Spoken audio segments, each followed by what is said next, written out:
Civilizações do espaço observando o planeta Terra.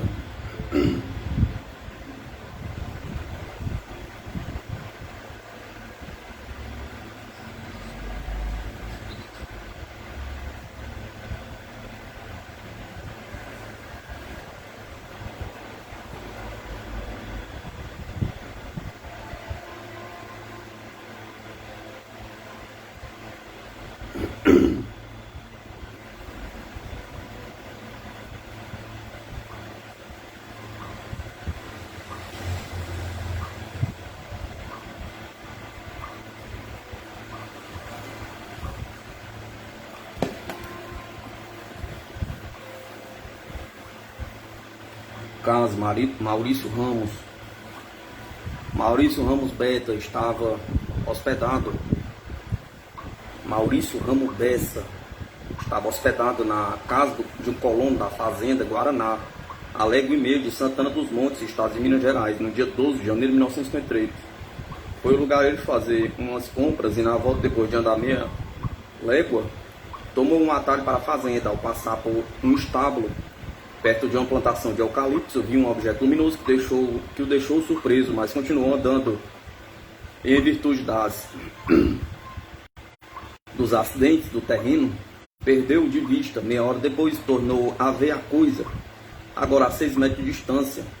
Aproximou-se temeroso e parou a 2 metros do aparelho, observando. Era um veículo menor que um Volks, de brilho metálico, achatado embaixo e ovalado em cima. Estava estacionada a 1,30 m do chão.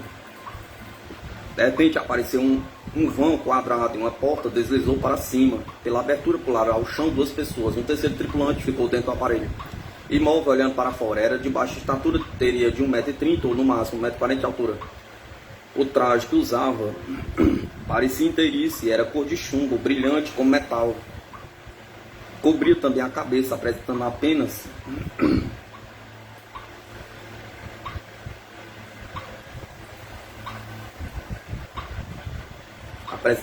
um buraco à altura do rosto.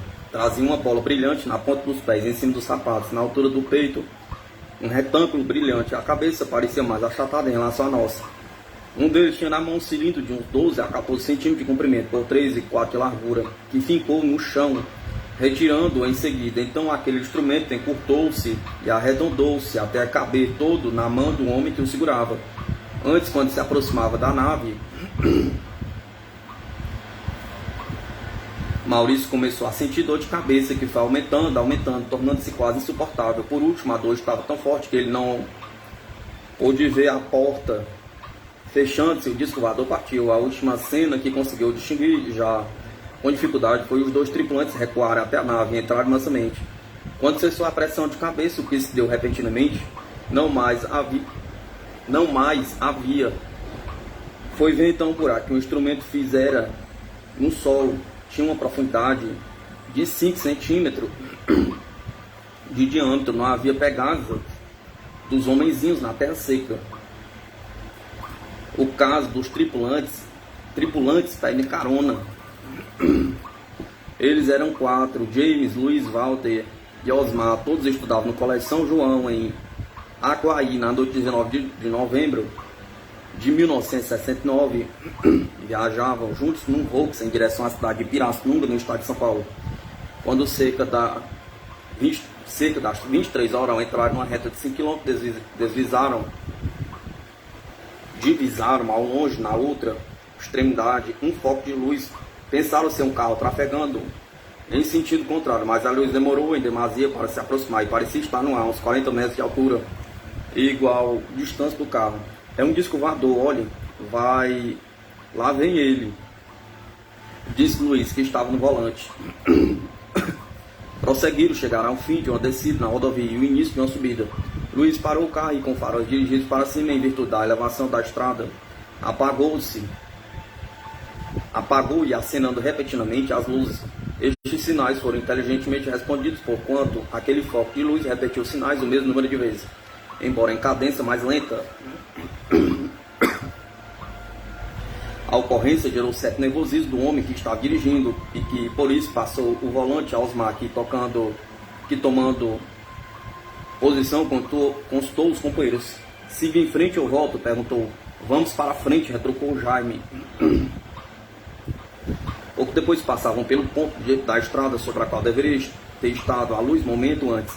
Então observaram uns 80 metros à direita da estrada um foco luminoso de 1 metro de diâmetro, mais ou menos de tonalidade azulada, que clareava a mata próxima.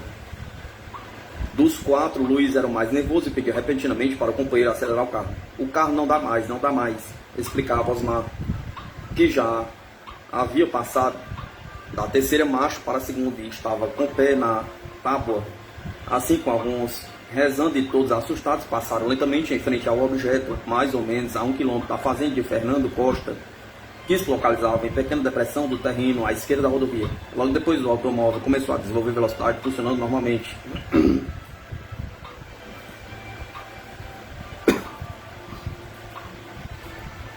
Então surgiu à frente do Fusca um redemoinho que tomava quase toda a largura da estrada. Isso fez o motorista reduzir a marcha e desviar o carro para a margem esquerda. Mas o que viu em seguida o levou a frear mais ainda a viatura, desviando o mais possível. No meio da estrada estava um homem em pé, olhando para o carro, com o braço direito estendido, todo tendo a palma da mão voltada para baixo. Com a guinada para a esquerda e a frenagem rápida, o veículo passou pelo homem, raspando, porém sem atropelá-lo. Mas logo adiante, postados em fila na margem direita da estrada, estavam 3 outros homens, olhando para o carro. Eram indivíduos altos, com feições normais em relação ao padrão humano terrestre. Todos estavam usando roupa azul claro, uma espécie de macacão. Não falaram, nem fizeram qualquer movimento. Mas calmo, Jaime abaixou o vidro da porta, observando que não estava ventando. Isso foi o que os personagens do caso, em conjunto, declararam ao pesquisador da Sociedade Brasileira de Estudadores. Depois, depondo em separado, Luiz acrescentou outros pormenores. Disse ele que primeiro a luz se aproximou rapidamente ao encontro do Fusca, depois ficou parada alta em um ângulo de 60 a 80 graus em relação ao Volks e a uns 100 metros de altura, numa distância de 30 a 40 metros, com os movimentos de subida e descida no foco do foco luminoso. Perceberam que não era nenhum carro, já que a estrada nesse ponto só tinha uma inclinação muito suave. Então o motor do veículo parou e todos os 4 acharam que não poderia sair do automóvel, porque sentiam um corpo amolecido.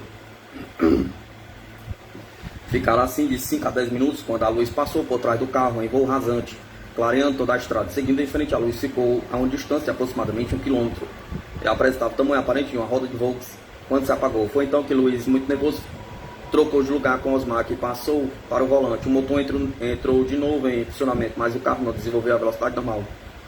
Depois que passaram pelos 4 homens, Luiz sugeriu: vamos parar, para que eles também vejam o disco voador.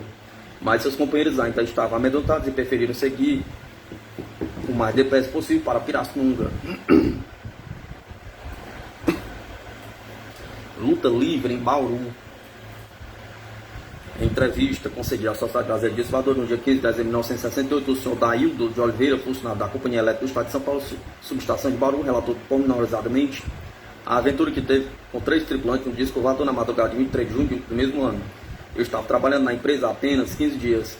Esse horário era das 19 às 7 da manhã. A 1 hora da madrugada, depois de picotar o relógio, o controle do escritório técnico deu uma volta ao redor da oficina e lá pendurou o mesmo, como de praxe.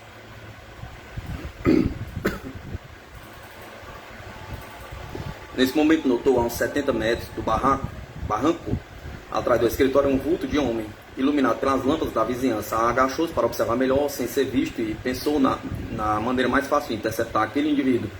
Nesse inteirinho ouviu um ligeiro ruído que vinha do lado do escritório. Olhando para aquela direção, viu outro homem em uma das janelas, ao lado da porta. Reparou que ele vestia calças e camisas de mangas compridas, ambas escuras.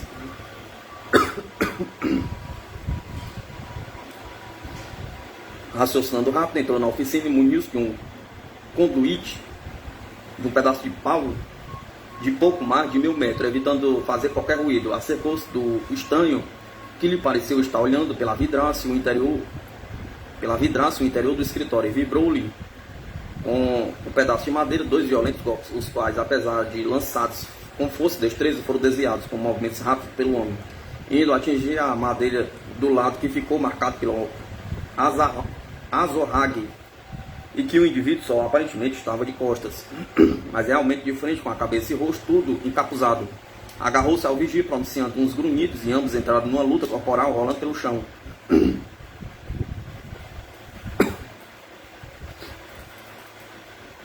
Então, por uma das janelas do escritório, saiu outro camarada, igualmente vestido, acorrendo em auxílio ao companheiro. Os dois procuraram mobilizar, mas Daildo, rapaz novo e forte, continuou lutando.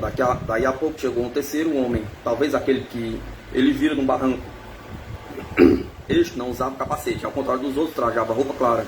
Tinha um rosto de pele alva, cabelos arruivados, cortados e de consistência mais dura ao toque, conforme pode observar durante a luta, que prosseguiu violento. O terceiro homem pegou Daildo pelos pés, arrancou-lhe os sapatos e depois tirou-lhe a capa de frio e a camisa, na qual saltaram os botões, e por último deu-lhe um tranco na perna esquerda. Finalmente levantaram-no no ar e o socaram no chão pelas costas umas 5 ou 6 vezes, quebrando-lhe a resistência. Então eles o puseram de pé e o homem branco deu-lhe umas pancadinhas amistosas nas costas, enquanto pronunciava algumas palavras que o vigia não entendeu, mas cujo significado pareceu ser: vá para lá, seu vadio, que aqui voltamos no término. Os outros dois, que antes haviam dado os grunhidos, ficaram silenciosos.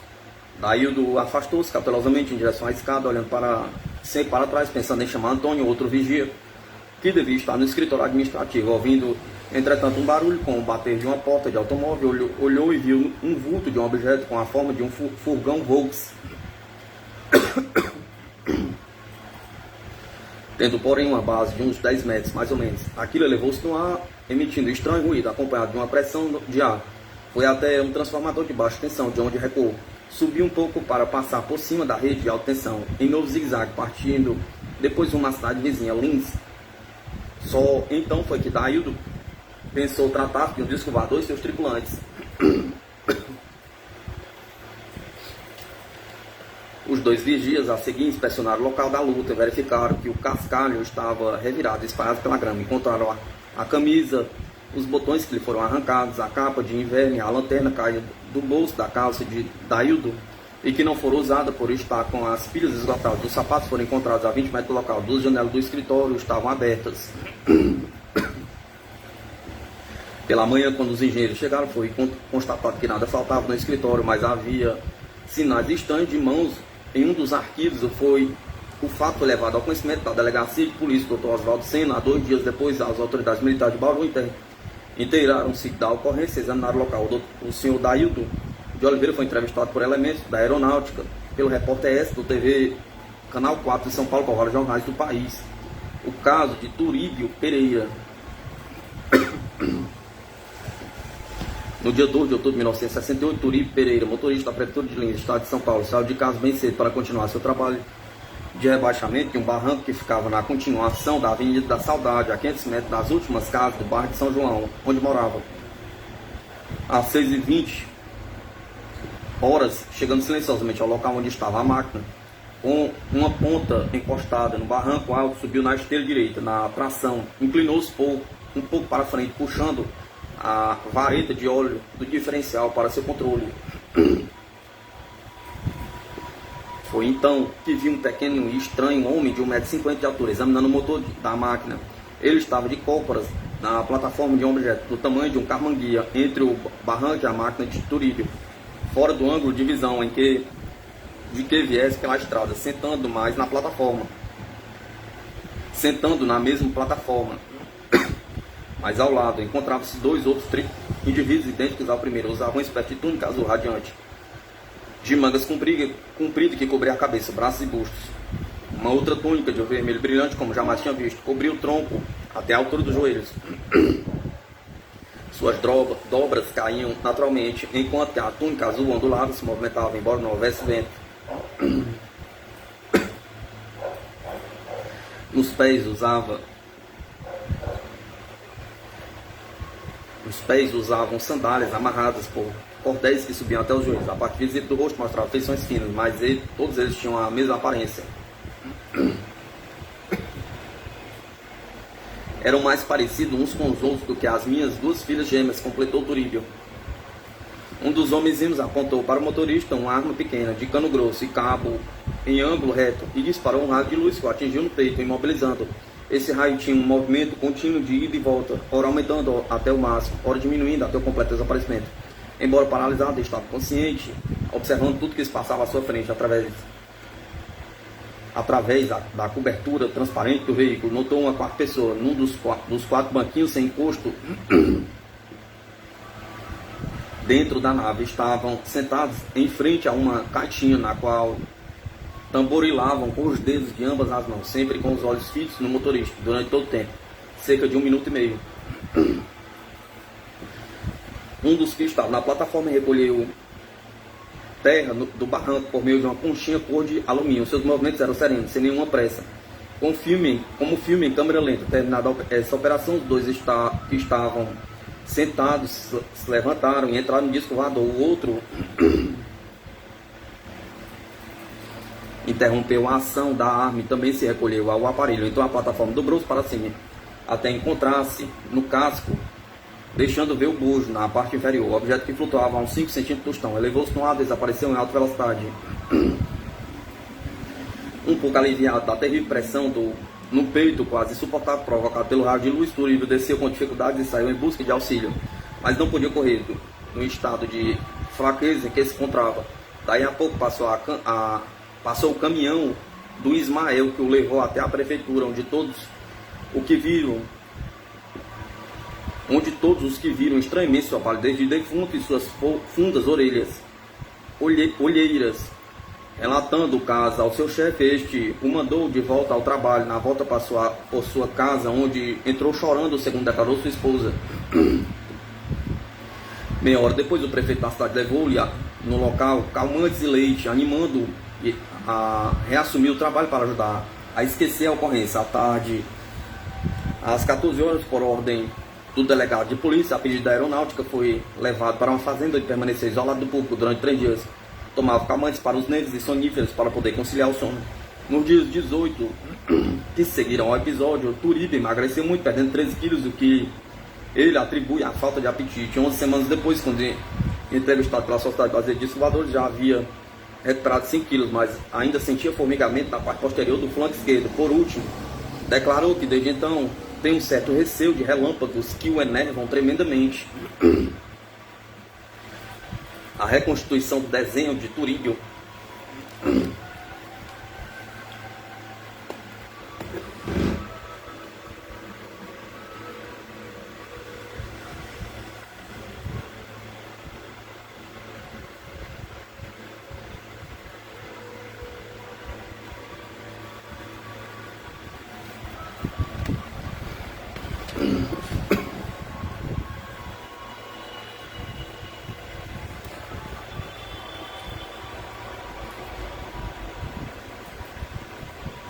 caso de Canhotinho.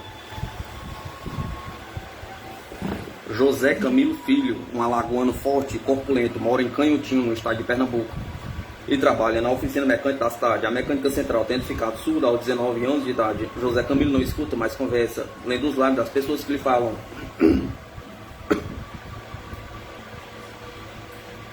Em 1965, numa tarde quente do mês de outubro, já então com 57 anos, ele atravessava a pé um cerrado que fica perto do cemitério, em direção à sua casa, quando numa curva do caminho deu de cara com 2 homenzinhos de uns 80 a 90 centímetros de altura, sentados ao lado de um tubo de mais ou menos de 1,20 m de altura, apoiados no chão em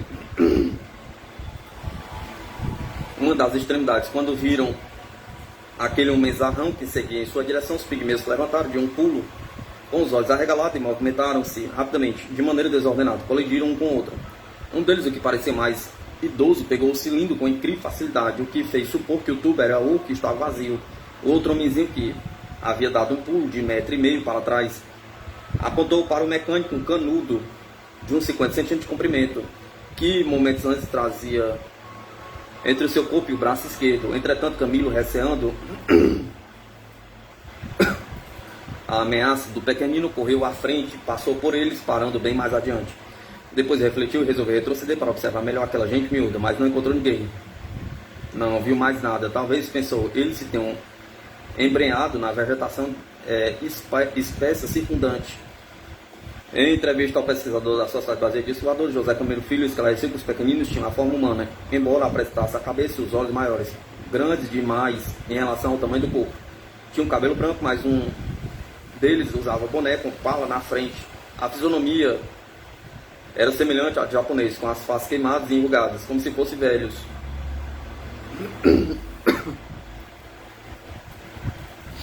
Um deles parecia ter uma barba tenue, constatando com o rosto queimado. As mãozinhas eram muito brancas. O que parecia mais idoso usava camisa de cor azulada, calças verde oliva brilhante, uma espécie de sapato tênis, separados das calças.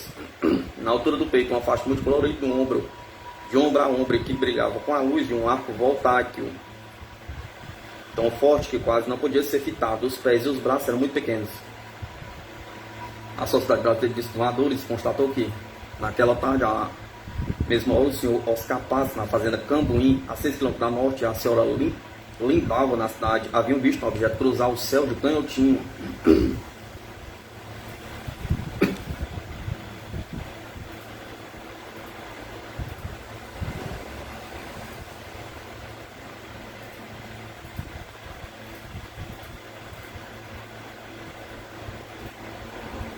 Caso de Bebedouro. No dia 4 de maio de 1969, o soldado José Antônio da Silva estava pescando numa lagoa que fica no local denominado Bebedouro, município de Matozinhos, Minas Gerais. Quando por volta das 15 horas, ouvindo ruído no mato, às suas costas, olhou e divisou por entre o capim alto alguns vultos. Nesse momento, pareceu-lhe escutar um gemido vindo dos fundos do peito. Imediatamente, foi atingido nas pernas por uma rajada de fogo. Parecia fogo, mas não era, porque não me queimou. Era um facho de luz esverdeada no centro e avermelhado nas bordas. Sentindo cãibra e adormecimento nas pernas, ele se ajoelhou automaticamente, deixando cair o caniço e ficou incapaz de andar ou reagir. Então, dois indivíduos pequenos, a 1,20 m, levantaram pelas axilas, arrastando pelo matagal pantanoso até um aparelho em forma de carretel. Era um cilindro cinzento de 2 metros de altura, apoiado numa plataforma circular preta de 2,50 m de diâmetro. No sol, nas extremidades superiores, havia uma plataforma circular um pouco maior, uns 3 metros de diâmetro. Entretanto, entraram por uma abertura na parte cilíndrica com um compartimento quadrangular, todo iluminado, porém sem luz aparentes.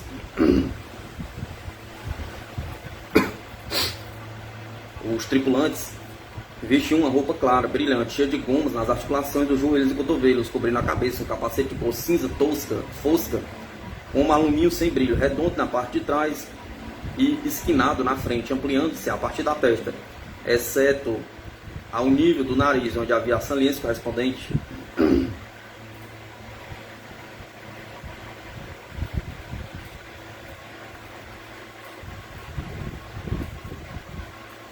Na altura dos olhos, 2 orifícios redondos,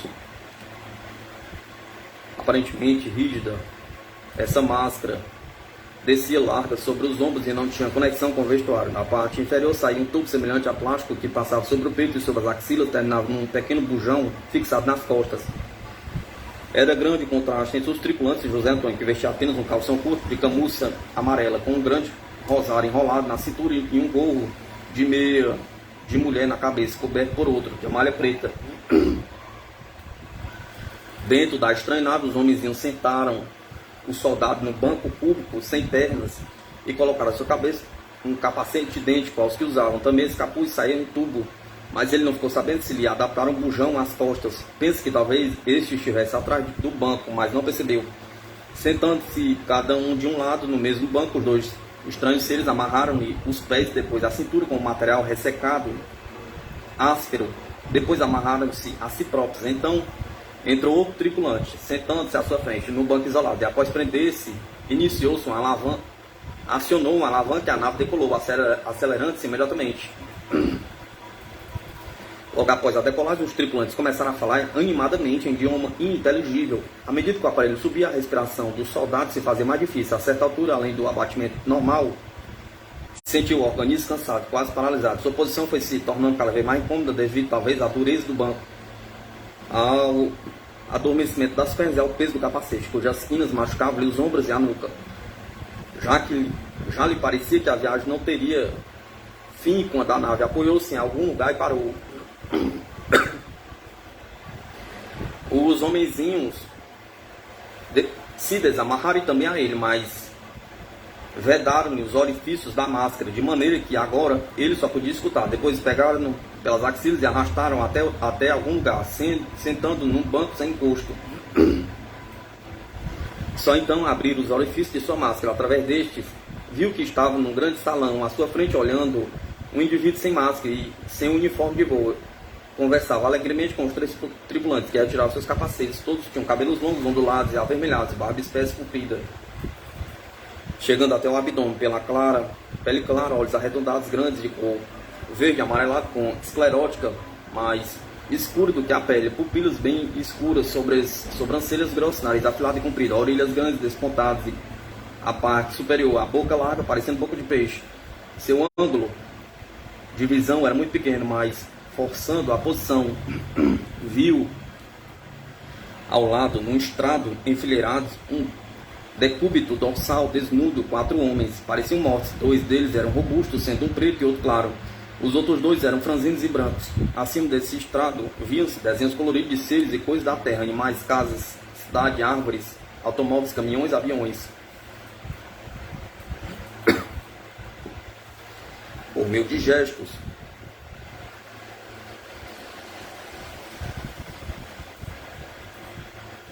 de gestos, desenhos e palavras repetidas tentaram fazer-se entender. O militar percebeu que eles queriam algumas armas dos terrícolas e respondeu negativamente. Interrompendo a conversação, entrou um deles servindo uma bebida amarga de cor verde escura, que o soldado só tomou depois que viu alguns beberem a droga. Beber foi uma operação muito difícil, porque para levar o cálice à boca tiveram de movimentar sua máscara, isso estava machucando sua nuca, que estava ferida, mas depois sentiu-se mais bem disposto. Dentre os aspectos abordados na tentativa de comunicação, José Antônio não tem dúvida de que aqueles indivíduos estavam insistindo para que ele os auxiliasse em seus propósitos relacionados com a nossa sociedade. O líder propôs levá-lo de volta à terra, onde durante 3 anos ficaria colhendo informações para eles, mandaria depois buscá-lo para junto deles, a fim de que o estudassem num período de 7 anos. Finalmente deixá-lo ir definitivamente na terra, como um guia para a sua gente. Como resposta, José Antônio fez sinal negativo para indicar sua recusa e, manipulando o rosário, começou a rezar em voz alta. Mas o chefe, demonstrando irritação, agarrou o crucifixo, arrancando. Subitamente, enquanto os homenzinhos examinavam o crucifixo e as costas, entretanto, entrando em um longo debate, o soldado viu surgir à sua frente, como se tivesse vindo do nada, uma figura humana que ali se manteve imóvel, em atitude firme e amigável, olhando e falando em português muito claro. Concluiu que aquela visão era exclusivamente sua, pois aparentemente não era percebida pelos homenzinhos que continuavam discutindo entre si. Era um homem de 1,70 m, magro, barba e cabelos compridos, alourados pela clara e corada, olhos claros. Sua roupa escura descia até os pés, descalço, tinha mangas largas, gola revirada e uma espécie de corda, branca e grossa na cintura, como um nó e duas extremidades pendentes, como um hábito de frade. Aliviado com a presença daquela figura que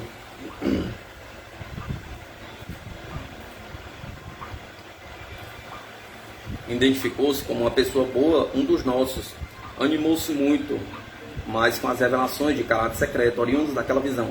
Das revelações ele não poderia transmitir a ninguém antes de receber novas instruções. Aí demoraria uns 3 anos.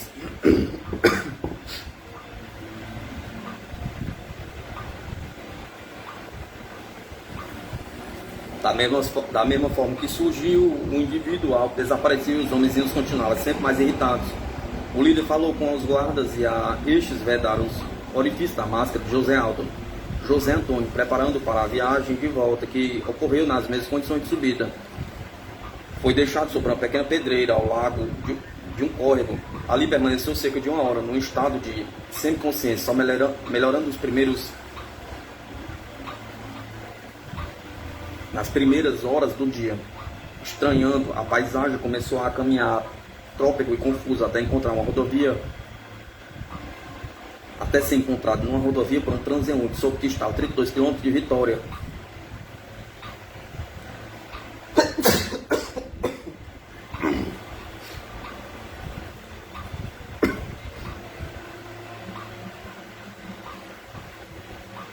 tal do Espírito Santo, e que o dia era sexta-feira, 9 de maio.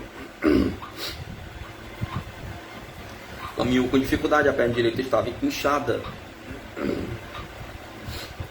até a altura do joelho, e 3 feridas abertas nos ombros e abaixo da nuca, provocados pela fricção do capacete.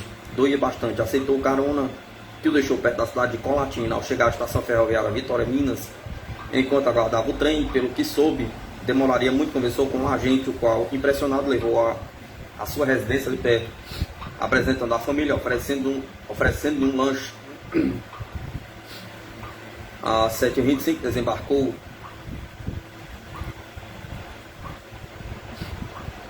na garagem da Estrada de Ferro Central do Brasil, em Belo Horizonte, onde foi abordado pelo agente de segurança Geraldo Lopes de Silva, a quem contou a ocorrência e por quem foi encaminhado ao quartel, de onde seguiu para a residência do Major Célio Ferreira. Quando viveu essa estranha aventura, José Antônio da Silva tinha 24 anos, era solteiro, soldado número 33.930 da Polícia Militar de Minas Gerais, e ordenança do então subcomandante do batalhão de guardas da PMMG, Major Célio Fernandes, residindo na rua Emílio Germano, Vila Pompeia, Belo Horizonte. O caso foi pesquisado exaustivamente pelo grupo Cisoane de Belo Horizonte. A foto da testemunha e os ufonatos com e sem máscara, desenho falado da Cisoane.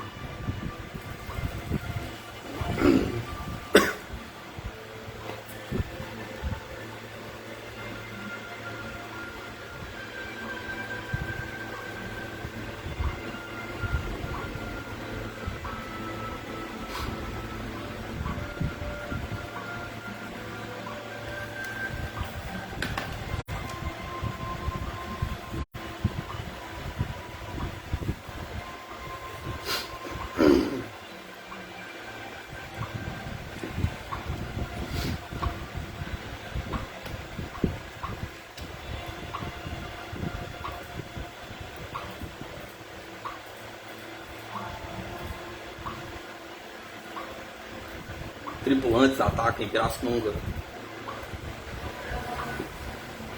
Luiz Flozinho de Oliveira, lavrador, funcionário do Instituto Zootécnico de Pirassununga, estado de Minas Gerais, não acreditado na existência de discos voadores, talvez por isso tenha levado a tremenda surra de 2 homenzinhos de outro mundo. Foi no dia 12 de fevereiro de 1969. Nessa época ele morava com a esposa e filhos na Chácara Moraes, ali mesmo, em Pirassununga. Acordava cedo porque tinha que andar 1 hora até chegar à roça de arroz, légua e meia, bem puxada. Naquele dia levantou-se às 4h40 e já estava perto da plantação, quando às 5h40 ouviu um barulho estranho dentro da mata, à sua esquerda. No momento ele estava enrolando um cigarrinho de palha com certa dificuldade, por causa do bornal com a marmita pendurado no braço. De repente sentiu-se agarrado pelos flancos e puxado rapidamente para trás uns 4 metros. Tentou equilibrar-se, firmando os pés descalço no chão para não cair. Não conseguiu. Foi atirado de encontro ao barranco, depois agarrado novamente por trás e atirado à distância no meio da estrada. Viu então seus agressores, 2 homenzinhos de 1,40 m de altura, olhos assimétricos, o esquerdo mais alto que o direito, barba e cabelos negros muito compridos. Usavam calção curto com desenhos de cores variadas, blusa branca de mangas, outras sem botões, bolinhas pretas. A pele do rosto e da parte visível das pernas era clara, de aparência idêntica à humana. Atracou-se com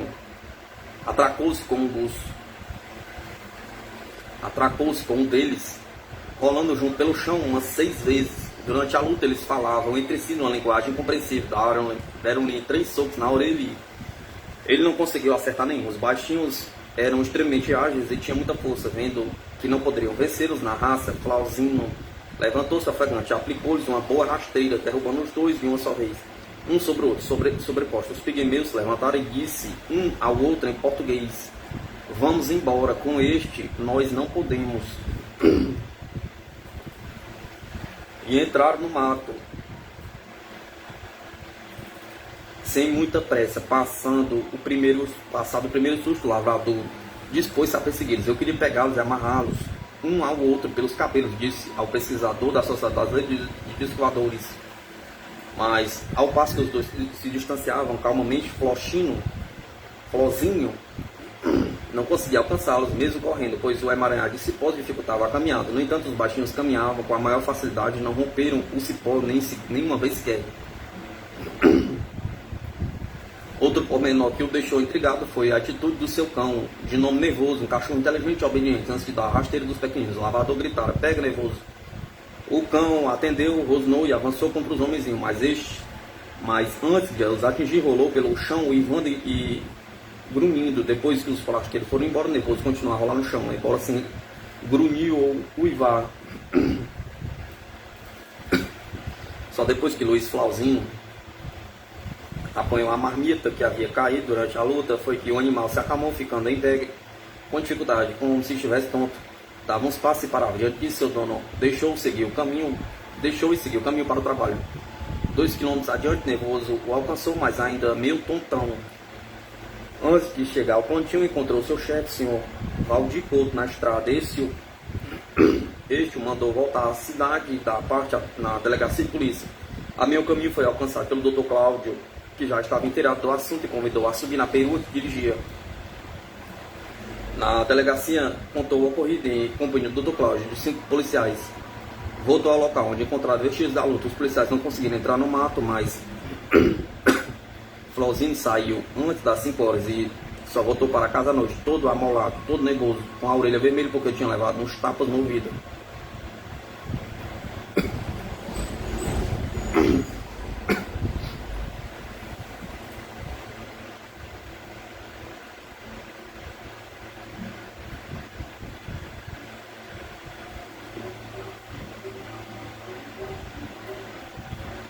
Caso da Vila Operária. O senhor José Pereira Sacramento, encarregado do serviço de setor de mineração da mina do Morro Velho, mora na rua Padre Eustáquio, número 190, Vila Operária, em Nova Lima, estado de Minas Gerais. No dia 20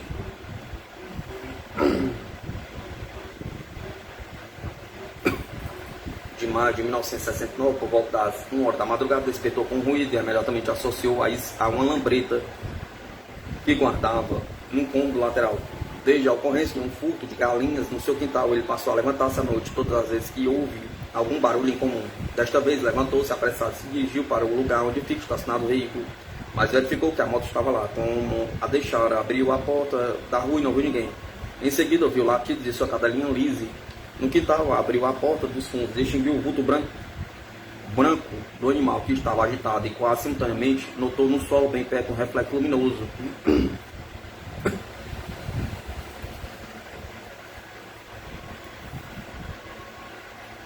De forma circular, que se movimentava como foco de lanterna. Olhou para o alto e viu um farol a uns 500 ou 1000 metros de altura. O foco foi aumentando de tamanho, descendo em sua direção, sempre sem qualquer ruído. Receoso, tentou entrar em casa, mas suas pernas não obedeciam ao seu impulso. Estava imobilizado, olhando e raciocinando. A luz provinha de um enorme objeto que aterrissou bem em frente onde estava e desligou o farol. Imediatamente sentiu-se atraído por uma abertura que surgiu na estranha nave.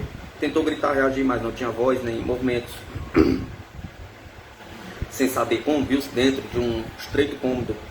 Era uma espécie de elevador que o levou a um compartimento circular, abobadado e profusamente iluminado, grande, um salão de uns 14 metros de diâmetro. Ali observou 6 pequenos indivíduos de uns 80 centímetros de altura. Falavam entre si numa linguagem de sons breves, repetidos e agudos, semelhantes a guinchos de porco. Cada um deles estava com o abdômen para baixo.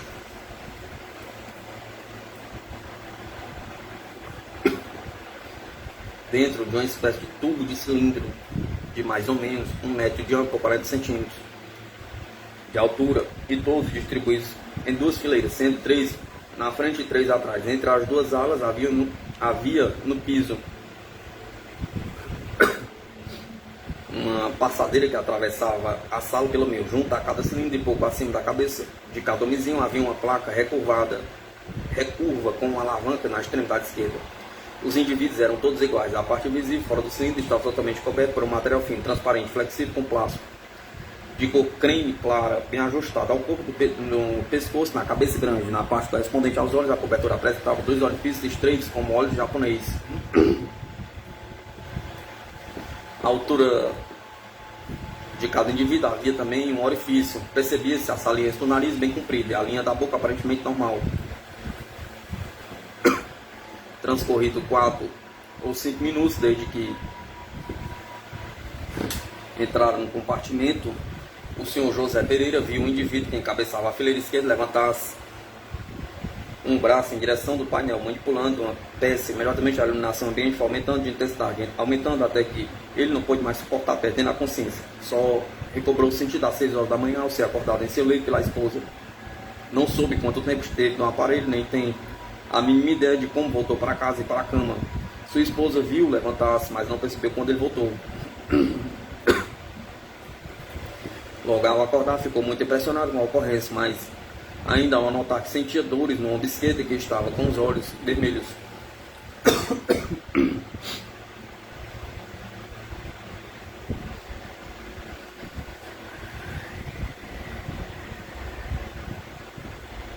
As pálpebras inchadas, que sentia dificuldade em firmar a vista. Os distúrbios visuais persentiram por um mês, mas não procurou médico. Quase um ano depois ainda sentia a cabeça leve, oca e dificuldade para se concentrar.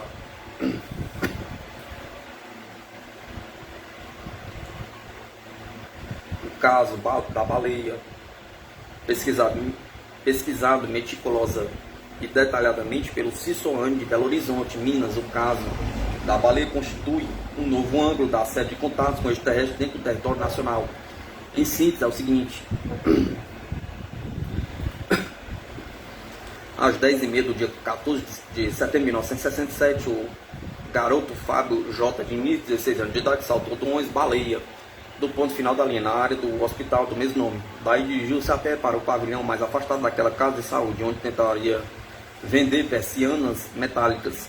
Subindo a alameda asfaltada, chegou à altura do campo de futebol, onde deparou com um objeto enorme em forma de cogumelo, que parecia uma calota. Tinha uns 20 metros de diâmetro e era de cor marrom, com uma fileira de aberturas semelhantes a janelas. Na sua base plana havia raias luminosas de cores vermelho, amarelo e azul, que piscavam intermitentemente. Fábio observava o aparelho quando, repentinamente, com leve e indefinível ruído, desceu das bordas da cúpula até o solo, um anteparo transparente que lhe pareceu ser de vidro. Incrustado na base do objeto havia uma espécie de tambor ou cilindro preto, brilhante, com mais ou menos 3 metros de largura por 2 de altura, que formava a base da cúpula. Por uma abertura que surgiu no cilindro, saíram 2 seres de mais de 2 metros de altura. Tinham uma forma humana, eram fortes e vestiam roupas colantes da cabeça aos pés, de cor verde, semelhantes a dos mergulhadores. Havia um anteparo saliente cobrindo a boca e as narinas. Da base desse anteparo saía um tubo que descia pelo peito, atingindo o calcanhar direito e subindo por trás até a nuca. Os calcanhares eram entumecidos, os dedos das mãos, embora coubesse pelo vestuário, parecia ser grosso. Em número de 4, um dos tripulantes tinha uma antena na cabeça, o outro portava uma arma ou coisa assim. Quando os estranhos indivíduos apareceram, o Fábio tentou fugir, mas uma voz fez-lo voltar. Não corra, volte.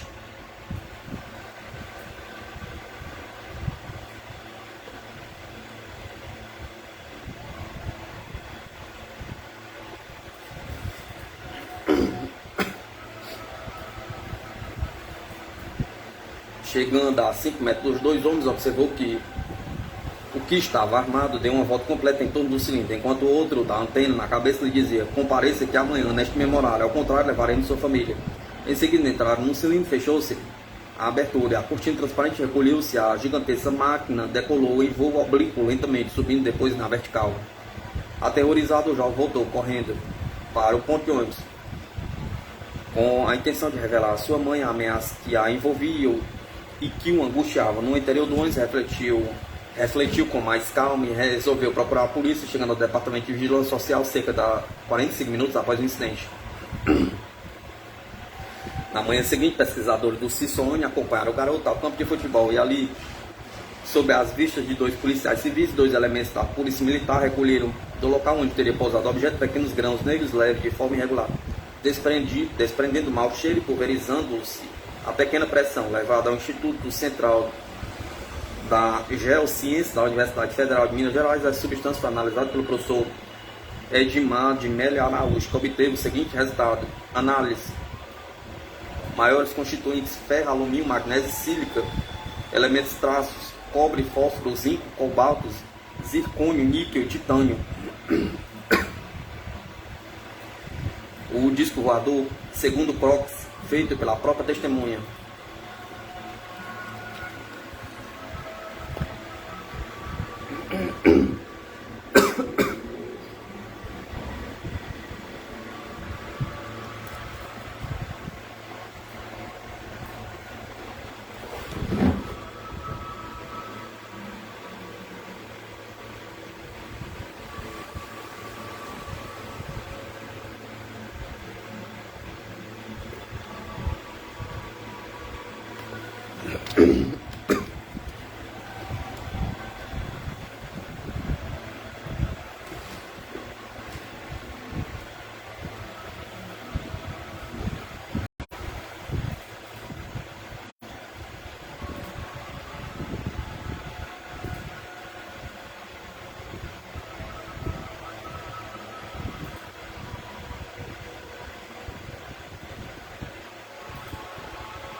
Rápido, em Sarandi. De seu Góes morava nos arredores da cidade de Sarandi, Rio Grande do Sul, no entrocamento do caminho que leva a Palmeira das Missões. Era biscateiro às 21 horas de uma noite fria de junho de 1967. Ele voltava ao trabalho quando, a uns 200 metros de sua residência, viu uma bola luminosa a 30 metros de altura e pensou que fosse o que os habitantes daquela região chamam de boitatá, ou mãe do ouro. Aquilo desceu até uns 10 metros do chão, parou, projetou um faro de luz para baixo em movimento helicoidal em torno desse rádio, guardando sempre a distância de 30 a 40 centímetros do chão. Desceram rapidamente 2 seres de uns 85 centímetros de altura. Paralisado pela surpresa, não pôde reagir quando os pequeninos passaram ali por baixo dos braços com uma fita, insando para dentro da bola luminosa, através de um buraco circular na parte inferior do aparelho. Um terceiro tripulante pegou em cima e o colocou num pequeno assento de um só pé, soltando em seguida a fita que o amarrava. Logo após foi projetado no teto da cabine, através da abertura do piso, um raio de luz em torno da qual subiram os 2 tripulantes que estavam em terra, sempre com os olhos voltados para o facho luminoso e em movimento helicoidal, conforme aconteceu na descida. Disseu observou que o recinto, do tamanho de uma ampla cabine de caminhão, não media mais do que 1,50 m de altura, pois quando em pé ele, que tinha 1,64 m, precisou curvar-se. Os 3 cosmonautas tinham um rosto arredondado, olhos azuis, bocas e nariz, dentes proporcionais à sua estatura, segundo o padrão humano, cabelos ruivos e lisos. Usavam roupas cinza de gola alta, cobrindo o pescoço, cinto da mesma cor. Os sapatos eram uma continuação da roupa. Falavam-lhe e conversavam entre si uma língua que ele não entendia, mas em voz agradável. Ao sentar-se, sentiu-se fraco e aquela iluminação que oscilava constantemente, desde uma intensidade ofuscante até uma fraca luminosidade, perturbava a sua visão. Após umas 3 horas de viagem, notou que a janelinha ao seu lado, que não havia mais escuridão lá fora, e viu cidades com altos edifícios e matas de coloração mais escura do que conhecia. Depois de umas 3 horas, a nave entrou de novo na escuridão. Os tripulantes mostraram-lhe um painel no qual apareciam coloridos veículos e pessoas que aparentemente o olhavam. Só havia luminosidade no painel quando estava escuro lá fora. Disseu teve a impressão de que A maior parte da conversação dos homenzinhos era sobre aquele painel. Ao regressarem, a nave desceu no mesmo local, parando a uns 3 metros no chão. Disse eu foi amarrado, descido por um dos pequeninos. Quando tocou no solo, a amarra soltou-se por si mesma, sendo recolhida pelo aparelho, que em seguida afastou-se em voo oblíquo para cima, desaparecendo em poucos segundos. No local da aterrissagem, disse seu Góes procurou imediatamente aliviar a bexiga, que sentia muito cheia. Com enorme surpresa, notou então que, antes de sair a urina, era expelido pela uretra por alguns metros com gás cintilante, um estranho fenômeno. No ato da micção pendurou por uns 3 a 4 dias. Entretanto, a frequência das micções era normal, bem como a quantidade de urina.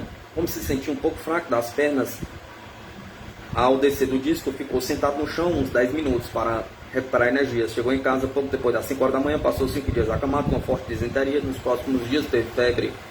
Nos primeiros dias teve febre, emagreceu e sentiu dor de cabeça e fraqueza durante um mês, período em que permaneceu em casa, não foi ao médico. O caso Benedito Miranda. Na delegacia de polícia de Itaperuna, Minas Gerais, foi registrado depoimento estranho e impressionante pelas características que se reveste. Consta esse documento.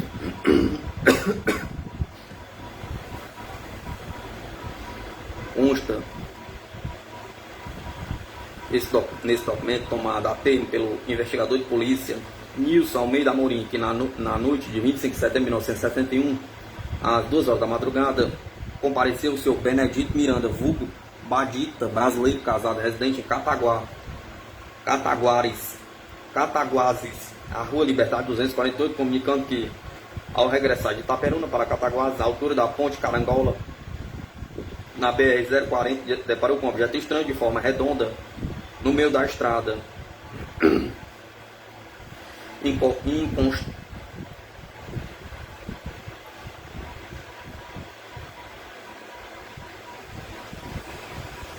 Encostar-lhe as mãos só com o poder do foco saído de estranho instrumento.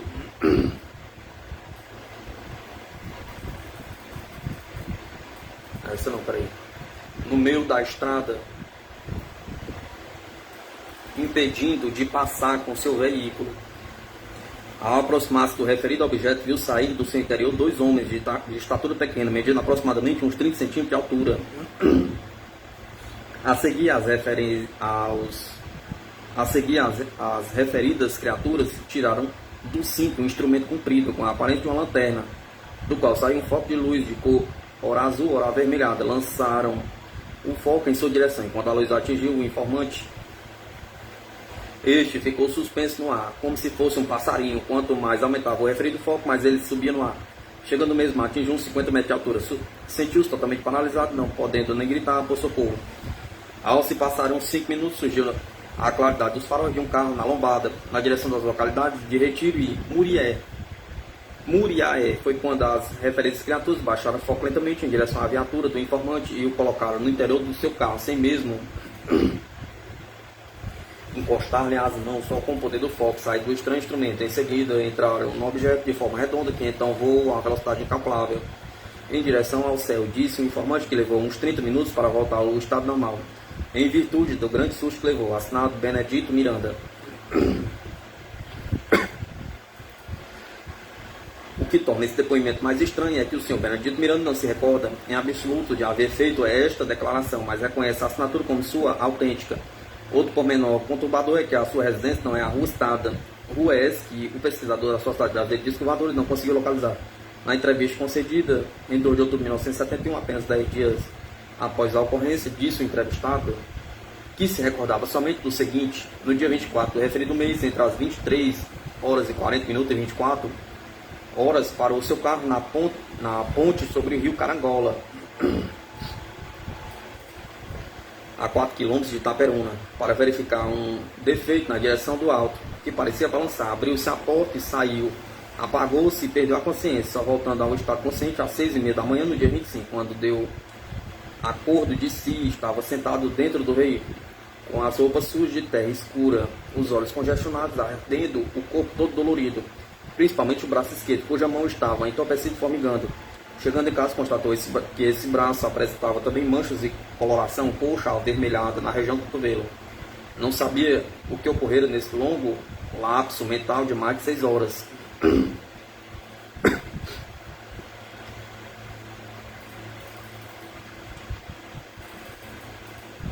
Civilizações do espaço visitando o planeta Terra.